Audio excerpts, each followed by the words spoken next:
Milu is an assassin that has different abilities because of the experiments done to her by the Watchtower. She is one of the strongest assassin if you manage to master her abilities or you mastered how to use her.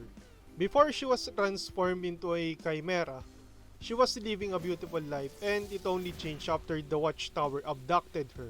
She resented the Biological Institute for what they did to her to the point that she killed all of the researchers on duty after she escaped the capsule.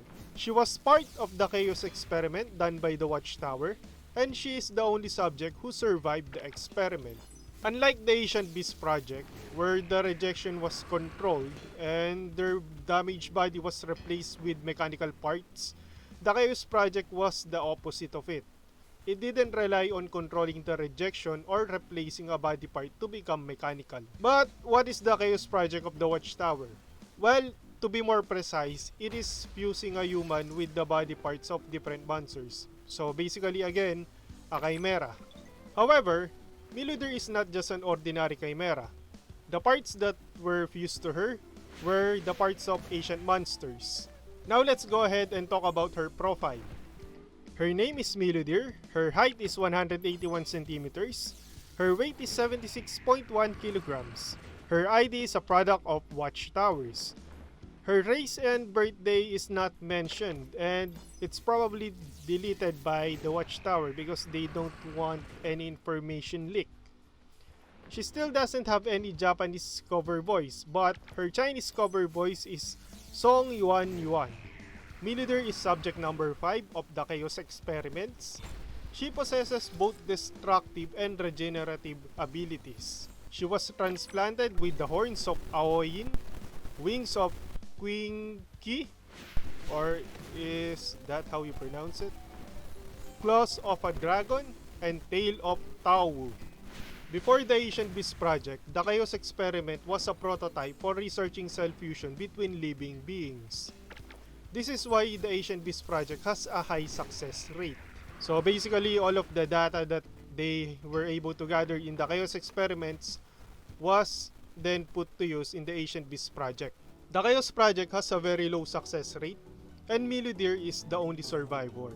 During the transplant, MD suffered an intense amount of pain. And just when she thought it was over, the Watchtower decided to continue experimenting on her. She would wake up from a nightmare just to see herself strapped in a test table.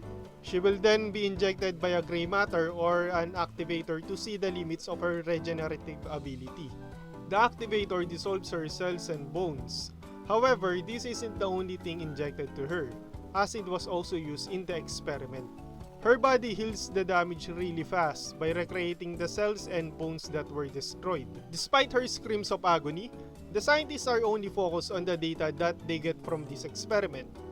Because of the continuous suffering that she got, well, she had enough and her powers were awakened during that time, which also helped her escape the facility. Her favorite quote is, "You shall gain power from pain, your tragedy shall be your anthem." She got this quote from a book that she was reading during the time of her peaceful days. You know, the time where she is still not an experiment.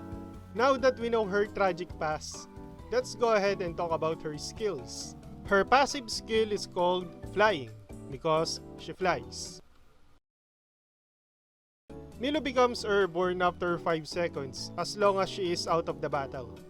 Engaging on a battle will cancel the cooldown, meaning you shouldn't get hit or hit someone within 5 seconds to become airborne again. If you launch a normal attack while flying, she will automatically strike down the enemy and her flight buff will vanish. It deals 90 plus current level times 8 points of physical damage and has a 50% slow effect that diminishes over time for 0.75 seconds. This passive of hers is really important because the skill of Milu changes depending if she is flying or if she is on the ground. So always take note of the buff effect of her flying skill. Now let's go ahead and talk about her active skills. Milu has 5 active skills and her first skill is called Rake. Milu swoops forward and returns in an arc, dealing damage to enemies hit along the way. It causes 50% slow to enemies hit that diminishes over time for 1 second. While flying, tap the skill again to come to a sudden halt. However, this causes her to be slowed by 50% for 2 seconds. Hitting an enemy hero will also refresh the cooldown of Chaos Fruit. Its base damage is 160 at level 1 and 360 at level 6, while the cooldown of the skill is 14 seconds at level 1 and 9 seconds at level 6. It also deals an additional 70% of physical bonus as physical damage. For her second skill, it is called Chaos Fruit. Milu throws an orb of darkness in a specified direction which explodes upon contact. It damages enemies and restores allies' HP within the area of effect. Its base damage is 300 at level 1 and 600 at level 6, while the base healing is at 120 at level 1 and 320 at level 6. Take note that you can only use these two skills if you are flying. And unfortunately, her third skill cannot be activated if Milu is flying. So, we'll now talk about her ground skills. Her first active skill while on the ground is called Claw Rush. Milu dashes forward a short distance and deals a certain amount of damage depending on its level, plus an additional 70% physical bonus as physical damage. Hitting a sundered or bleeding enemy hero will restore half the CD, meaning instead of having an 8 seconds cooldown, it will become 4 seconds. The base damage of the skill is 180 at level 1 and 380 at level 6. Her second ground skill is called Sunder. Hitting an enemy with Sunder will cause a bleeding debuff. So basically, it's just bleeding. The enemy will lose 2% max HP of physical damage. Each extra 40 points of damage will deal an extra 0.1% max HP of damage up to 240 points lasting for 5 seconds. Hitting an enemy hero who is already bleeding with Sunder will refresh its bleed time and will add an additional 5% max HP of physical damage. In addition, each extra 40 points of damage done will deal an extra 0.25% of max HP as damage. It also has a passive effect where hitting an enemy hero with a normal attack will reduce the cooldown of the skill by 1 second. It deals a certain amount of damage depending on the level of the skill, plus an additional 100% physical bonus of physical damage. Its base damage at level 1 is 260 and 560 at level 6. And for her last skill, it is called Chaos Prism. The skill can only be activated while Milu is on the ground. Once activated, she will be airborne and will shoot a laser from her horns. It deals a certain amount of damage depending on its level, plus 30% of physical bonus as physical damage. It damages enemies who are in the path of the laser every 0.2 seconds, while at the same time, it heals Milu and her allies. Also, take note that her allies should also be in the path of the laser for the heal buff to take effect.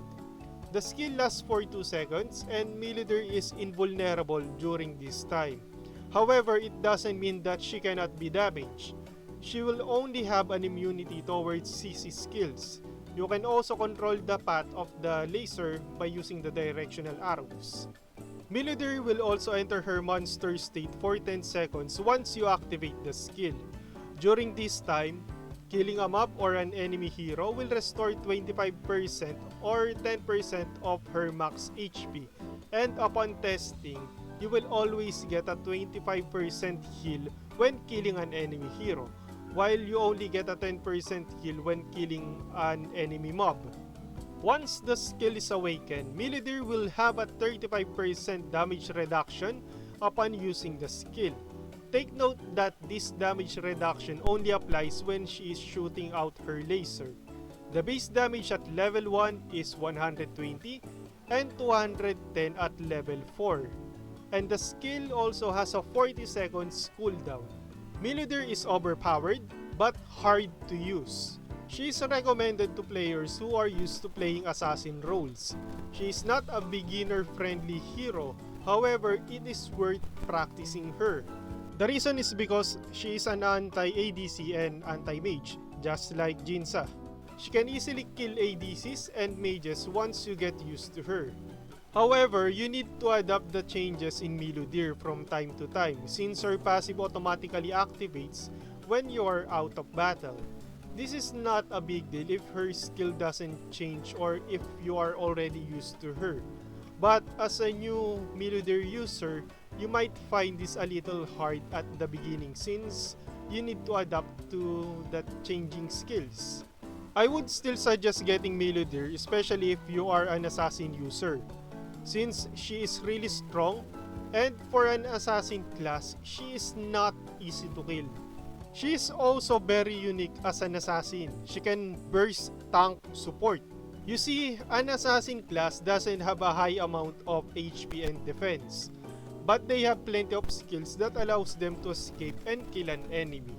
Milu already has these abilities of a normal assassin, and add that to her high sustainability and her damage reduction, she becomes a really overpowered assassin. Hey guys, thank you for watching our hero review for this week. Please don't forget to leave a like and subscribe for more videos to come. So yeah. So sorry again if I uploaded this really late. I was really busy at my work. So anyways, thank you for watching.